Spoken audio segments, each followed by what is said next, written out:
რა ხდება, როდესაც ინტერნეტი სრულად ითიშება? მსოფლიოს აქვს უკვე ამის პირველი გამოცდილება და შეიძლება ეს ირანის მაგალითზე განვიხილოთ. 90 მილიონიანი ქვეყანა მესამე თვეა, რაც ინტერნეტის გარეშე ცხოვრობს და თითქმის სრულად იზოლირებულია გარე სამყაროსგან. ირანელები ვერ ეკონტაქტებიან ახლობლებს და ნათესავებს ქვეყნის გარეთ. ბიზნესი, რომელსაც ინტერნეტით აწარმოებდნენ, შეწყვეტილია. რა მდგომარეობაა ეს? და შეიძლება თუ არა ბლოკადის გარღვევა, როდესაც მთავრობა იზოლაციაში გაქცევს. შევეცდებით გავარკვიოთ.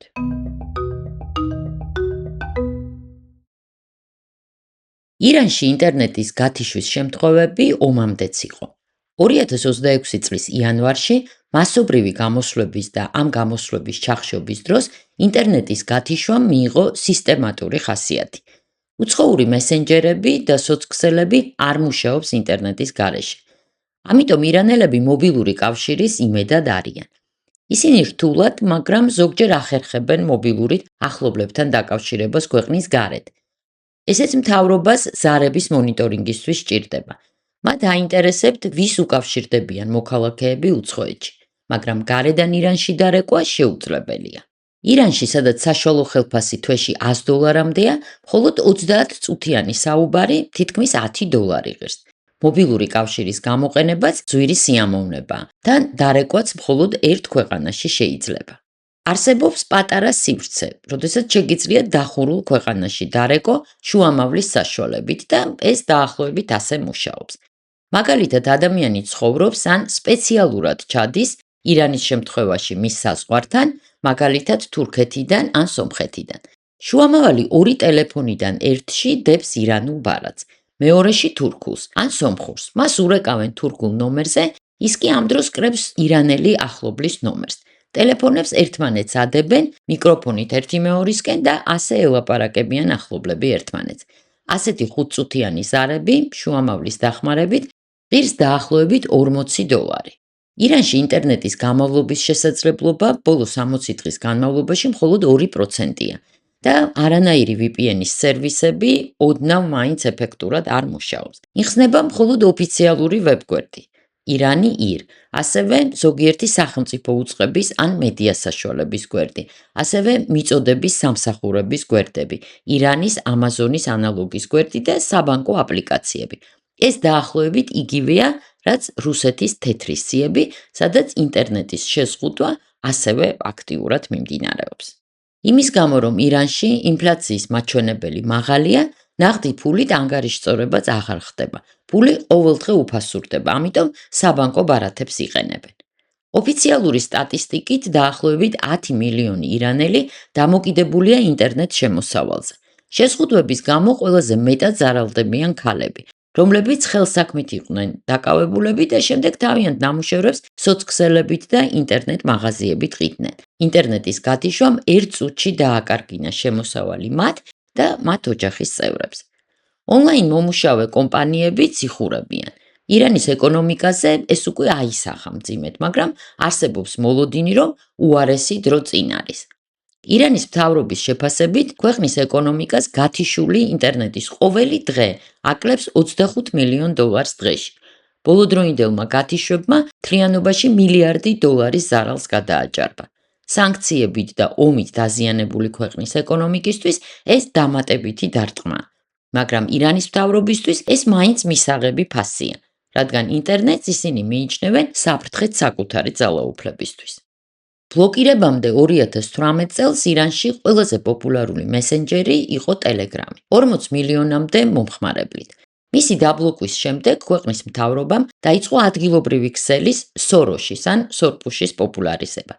იყო სხვა ქსელების შექმნის მცდელობაც, მაგრამ ირანელები უპირატესობას მაინც ტელეგრამს, WhatsApp-ს და Instagram-ს ანიჭებდნენ, სადაც შედიოდნენ VPN-ის დახმარებით. ირანული მესენჯერები ნორმალურად მუშაობენ მხოლოდ დილის 9 საათიდან საღამოს 5 საათამდე, რადგან გამოსვლები ჩვეულებრივ საღამოობით იწყება ხოლმე და არსებობს ეჭვი, რომ დროის ეს ლიმიტიც აქციებთან არის დაკავშირებული. იმის გამო, რომ ირანულ მესენჯერებში შეტყობინებები დაშიფრული არ არის, მომხმარებლები ერთმანეთს გამოცანებით ელაპარაკებიან. ზოგიერთი სიტყვის გამოყენება კი სრულად აკრძალულია, მაგალითად სიტყვის ქუჩა. ამ სიტყვას ვერ გააგზავნით და თუ კი რამდენჯერმე შეეცდებით, მთლიანად დაგბლოკავენ. ზოგიერთი ირანული მესენჯერი ინახავს არამხოლოდ გაგზავნილ შეტყობინებებს, არამედ შავ ვარიანტსაც. მთავრობა VPN-ის გამოყენებასაც აფიქსირებს, რადგან მომხმარებლებს ამის შესახებ გამაფრთხილებელი შეტყობინებები ეგზავნებათ. შეზღუდვებისთვის გვერდის ავლის ყველაზე ეფექტიანი გზაა ილონ მასკის კომპანიის Starlink-ის ყიდვა. ამის გაკეთება შეიძლება უცხოეთში და შემდეგ მისი ირანში არალეგალურად შეტანა, რაც დიდი რისკია, რადგან ამ დანაშაულისთვის გათვალისწინებულია 2-წლიანი პატიმრობა, გააჩნია ბრალდებას. კიდევ ერთი გზაა სანდო კონტაქტების ქსელი და ქრთამის გადახდა, რაც Starlink-ის ტერმინალის რეალურ ფასს 12-ჯერ აჭარბებს. მაგალითად, დუბაიში ის $300 ღირს, ირანში მისი ფლობის მსურველს ის $6,000 უჯდება. დღეისთვის არსებული მონაცემებით ირანში დაახლოებით 50,000 Starlink-ის ტერმინალია, მაგრამ თუ კი ხელისუფლება მას იპოვის, დასრულდება ტერმინალის ჩამორთმევით, ჯაშუშობის და მტრებთან თანამშრომლობის ბრალდებით და შესაბამისად მძიმე სასჯელით. თუ კი მანამდე VPN-ი მუშაობდა უცხოური სერვისების დახმარებით და იყო ბევრად ეფექტური, ახლა ტრაფიკი ირანულ სერვერებზეა. ამის გამო ბევრი თაღლითური სქემა მოქმედებს და მისი გამოყენება ბევრად საშიშია. ვიდეოზარებს ვერ განახორციელებ, აუდიოს გაჭირვებით, ტექსტური შეტყობინების გაგზავნა შესაძლებელია, მაგრამ ეს ის ინტერნეტი არ არის, რასაც მომხმარებელი ჩვეულებრივ არის შეჩვეული. ომის მდგომარეობის გამო უინტერნეტობას კიდევ ერთი საფრთხე ახლავს. ირანში არ არსებობს თავშესაფრები, განგაშის სისტემა. ამიტომ ხშირად მოქალაქეები რაკეტების მოახლოების ფაქტს ერთმანეთს სხვადასხვა რეგიონებიდან ატყობინებენ. დარტყმების შესახებ ინფორმაციის კიდევ ერთი წყარო უცხოეთში მცხოვრები ცნობილი ირანელები არიან, რომლებიც ღია წყაროებით მიღებული ცნობების თანამემამულეებამდე მიტანას სოცქსელებში თავიანთი გვერდებით ცდილობენ. ზოგიერთ ირანელს, რომელიც მთავრობაში, სახელმწიფო მედიაში და ბიზნესშია, მთავრობა აძლევს ეგრეთ წოდებულ თეთრ სიმბარათებს.